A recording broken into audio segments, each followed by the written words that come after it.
പണ്ട് രാജഭരണകാലത്ത് മരണശയ്യയിൽ കിടക്കുന്ന രാജാവ് തന്റെ അനന്തരാവകാശിയെ തീരുമാനിച്ചു മരണത്തിന് കീഴടങ്ങിയ ശേഷം രാജാവ് മരിച്ച് 24 മണിക്കൂറിനകം ജനാധിപത്യ രീതിയിൽ ഞങ്ങളിതാ പുതിയ ആളെ തീരുമാനിച്ചിരിക്കുന്നു എന്ന് പറയുന്ന പോലെയാണ് ഉപതെരഞ്ഞെടുപ്പുകൾ പ്രഖ്യാപിച്ച് 24 മണിക്കൂറിനകമുള്ള കോൺഗ്രസിന്റെ സ്ഥാനാർത്ഥി പ്രഖ്യാപനം.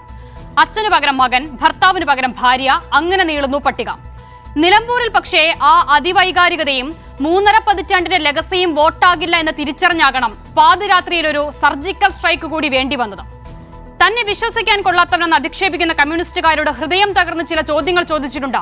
CPIM-ന്റെ സ്ഥാനാർത്ഥിയെ പോലും തീരുമാനിക്കാൻ ശക്തിയുള്ള MLA അങ്ങോട്ട് കാണാൻ പോയ നിലമ്പൂരിന്റെ PV അൻവർ.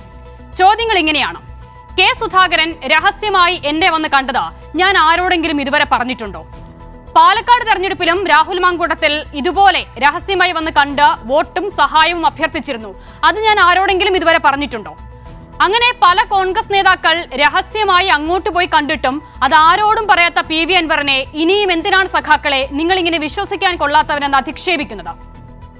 കോൺഗ്രസ് പുറത്തു നിർത്തി വാതിലടച്ച PV അൻവറിനെ രാഹുൽ മാങ്കൂട്ടത്തിൽ രഹസ്യമായി കണ്ട വീഡിയോ അപ്പോൾ പുറത്തു വന്നത് എങ്ങനെയാകും?